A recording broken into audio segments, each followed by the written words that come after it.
ಇದೀಗ ರಾಜ್ಯದ ಪ್ರಮುಖ ಸುದ್ದಿಯನ್ನು ನೋಡೋಣ. ಕರ್ನಾಟಕ ಟಾಪ್ 9 ನಲ್ಲಿ ಬಿಜೆಪಿ ರಾಜ್ಯಾಧ್ಯಕ್ಷ ವಿಜೇಂದ್ರಗೆ ಸೇರಿದಂತಹ ಕಾರಿಗೆ ಲಾರಿ ಡಿಕ್ಕಿ ಹೊಡೆದಿದೆ. ಚಿಕ್ಕಮಗಳೂರಿನ ಲಕ್ಯಾ ಕ್ರಾಸ್ ಬಳಿ ಅಪಘಾತ ಸಂಭವಿಸಿದೆ.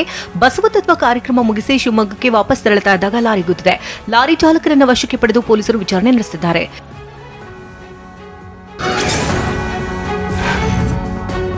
ವಿಜೇಂದ್ರ ಗನ್ಮ್ಯಾನ್ ಜೊತೆ ಬಿಜೆಪಿ ಕಾರ್ಯಕರ್ತರು ಕಿರಿಕ್ ಮಾಡಿದ್ದಾರೆ. ಚಿಕ್ಕಮಗಳೂರಿನಲ್ಲಿ ಘಟನೆ ನಡೆದಿದ್ದು, ಉಪಹಾರ ಸೇವಿಸುವ ವೇಳೆ ವಿಜೇಂದ್ರ ಪಕ್ಕದಲ್ಲಿ ಕಾರ್ಯಕರ್ತ ಕುರ್ಚಿ ಹಾಕಲು ಹೋಗಿದ್ದ.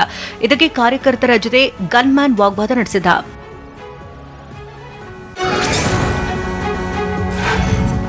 ದಲಿತರ ಸಮಾಧಿಗಳನ್ನು ನಾಶ ಮಾಡಿದ್ದಾರೆ. ದಾವಣಗೆರೆ ತಾಲೂಕಿನ ಕಬ್ಬೂರು ಗ್ರಾಮದ ಹೊರವಲಯದಲ್ಲಿ ಕೃತ್ಯ ನಡೆದಿದೆ. ಈ ಘಟನೆ ಖಂಡಿಸಿ ಡಿಸಿ ಕಚೇರಿ ಬಳಿ ಎಸ್ಸಿ ಎಸ್ಟಿ ಸಮುದಾಯದವರು ಪ್ರತಿಭಟನೆ ನಡೆಸಿದರು.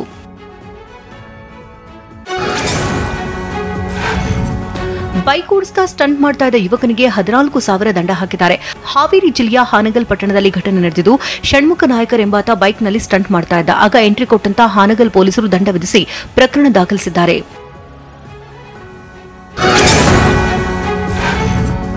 ಬಾಲಕಿ ಮೇಲೆ ಅತ್ಯಾಚಾರವೆಸಗಿದ ಅಪರಾಧಿ ಸಿದ್ದನಗೌಡ ಮರಲಿಂಗಗೌಡರ್ಗೆ 11 ವರ್ಷ ಜೈಲು ಶಿಕ್ಷೆ, 55,000 ದಂಡ ವಿಧಿಸಿ ಕೋರ್ಟ್ ಆದೇಶಿಸಿದೆ. ಬಾಲಕಿಗೆ 50,000 ಪರಿಹಾರ ನೀಡುವಂತೆ ಧಾರವಾಡದ ವಿಶೇಷ ಪೋಕ್ಸೋ ಕೋರ್ಟ್ ತೀರ್ಪು ನೀಡಿದೆ.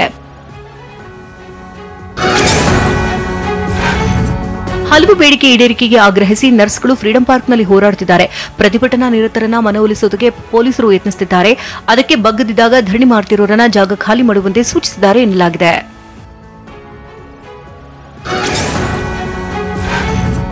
ಹಾಸನ ಜಿಲ್ಲೆಯಲ್ಲಿ ಕಾಡಾನೆ ಮತ್ತು ಮಾನವ ಸಂಘರ್ಷ ಮಿತಿ ಮೀರಿದೆ. ಉಪಪಟ್ಟಣ ನೀಡುತ್ತಿರುವ 4 ಕಾಡಾನೆಗಳ ಸೆರೆಗೆ ಅರಣ್ಯ ಇಲಾಖೆ ಸಿದ್ಧತೆ ನಡೆಸಿದೆ. ಆನೆಗಳ ಮೇಲೆ 24 ಗಂಟೆಗಳ ಕಾಲ 140 ಸಿಬ್ಬಂದಿ ನಿಗಾ ಇಟ್ಟಿದ್ದೇವೆ ಎಂತಾರೆ ಅಧಿಕಾರಿಗಳು.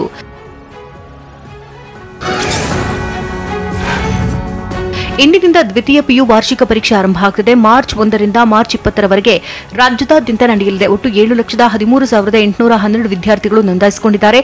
1,171 ಪರೀಕ್ಷಾ ಕೇಂದ್ರಗಳಲ್ಲಿ ಪರೀಕ್ಷೆ ನಡೆಯಲಿದೆ.